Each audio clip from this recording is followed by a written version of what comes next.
Get to the main server, collect the data, and get out. No detours. Copy that, Central. Proceeding to target.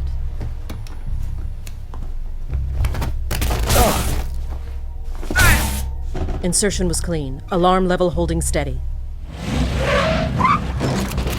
We need to get to the 3rd floor. We can make our way to the server room from there. Any chatter on the comms? Negative. It's silent on all frequencies.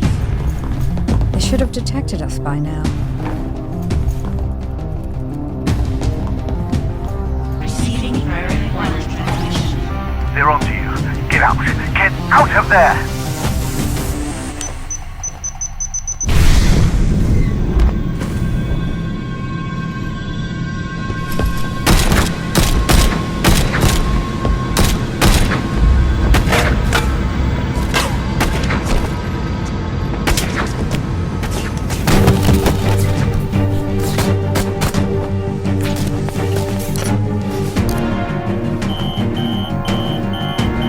HQ compromised. We're going to need an extraction.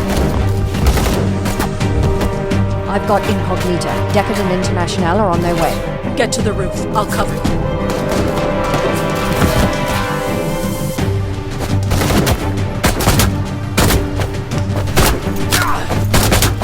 Go!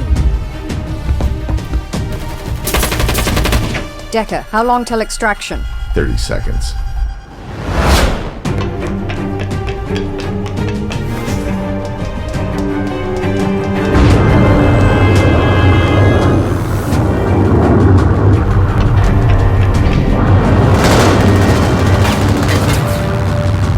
Get us out of here.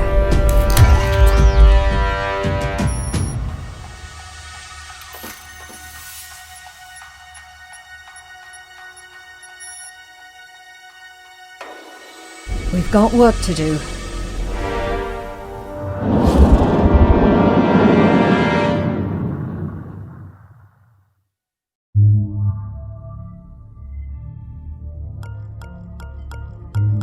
I found Decker living in a bottle after his termination.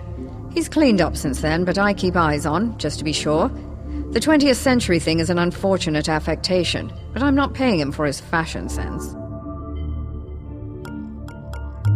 International is one of the best all-round operatives I've ever seen, but she's held back by an unfortunate abundance of social concern. If used correctly, she's the bedrock upon which you can build a winning team. Just don't ask her about the plight of the global proletariat. Shalem is good at covering his tracks. I don't usually employ people I don't understand, but his skill set was too useful to pass up. He's obviously using us as a means to some personal end. We'll see who shows their hand first. Even with the brain damage, Banks is one of the most effective hackers I've ever encountered. With stims and neuroconditioning, she's able to stay lucid. But I wonder what kind of long-term effects that might have on her stability.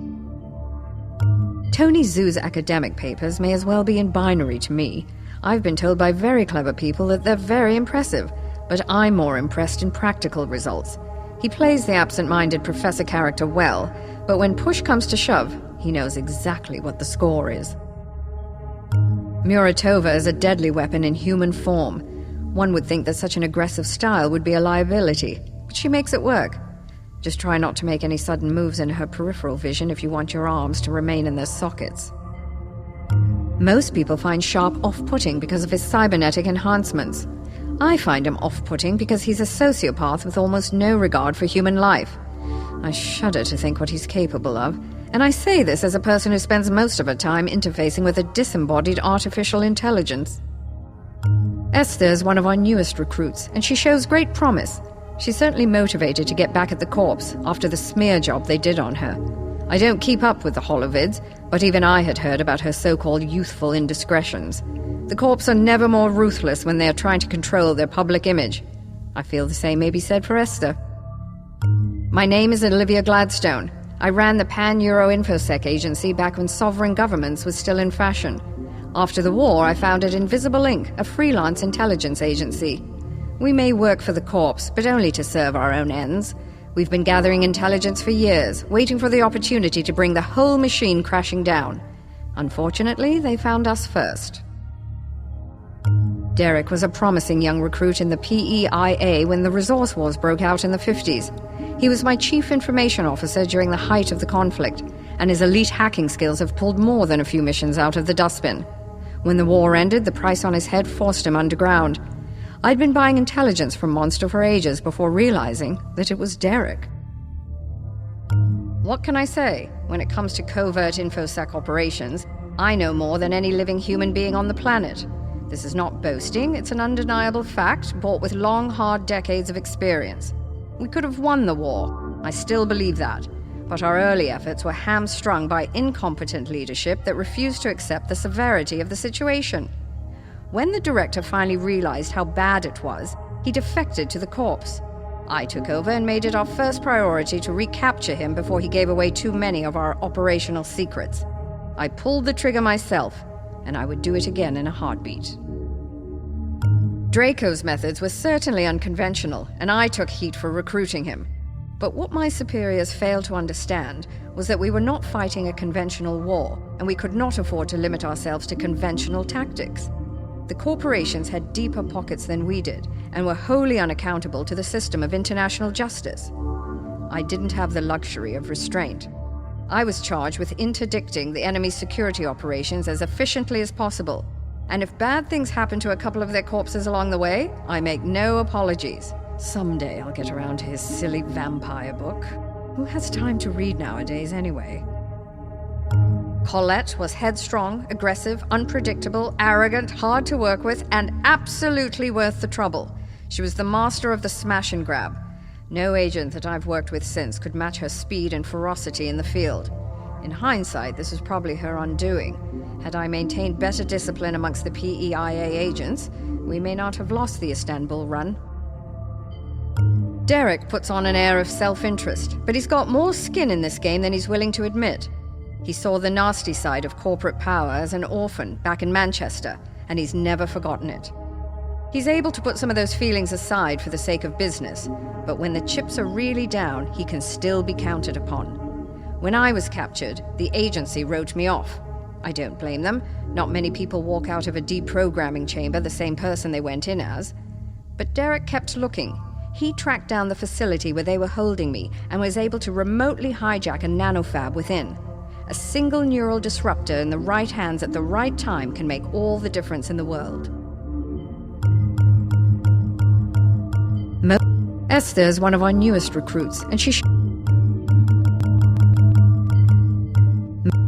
most people find Sharp off-putting because of his cybernetic enhancements. I find him off-putting because he's a sociopath with almost no regard for human life. I shudder to think what he's capable of, and I say this as a...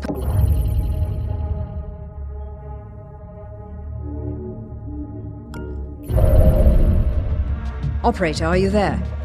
Good. I was afraid you didn't make it out. Headquarters is gone. Most of our agents have been captured or killed, and our accounts all frozen. I don't know how the corporations found us, but you can bet they won't give up now that they've had a taste of blood. The Jet's stealth rig should keep us hidden if we keep moving, but Incognita can't survive long on backup power. She's got 72 hours, tops. We need to mount a counterattack before then, or we'll be defenseless against their scans. If that happens, we may as well just crash this thing into the ocean. You've never seen the inside of a corporate deprogramming chamber. I won't see the inside of another. Incognita is scanning for targets of opportunity where we can replenish our supplies. Follow her leads and gather what resources you can. I'll run through our contacts and see what favors I can call in. We're going to need all of the advantages we can find in the coming days.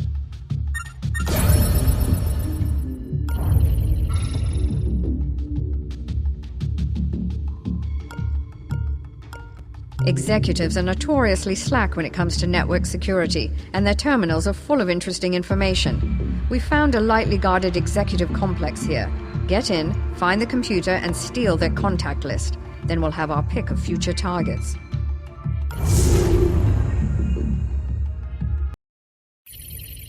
Corporate firewall breached.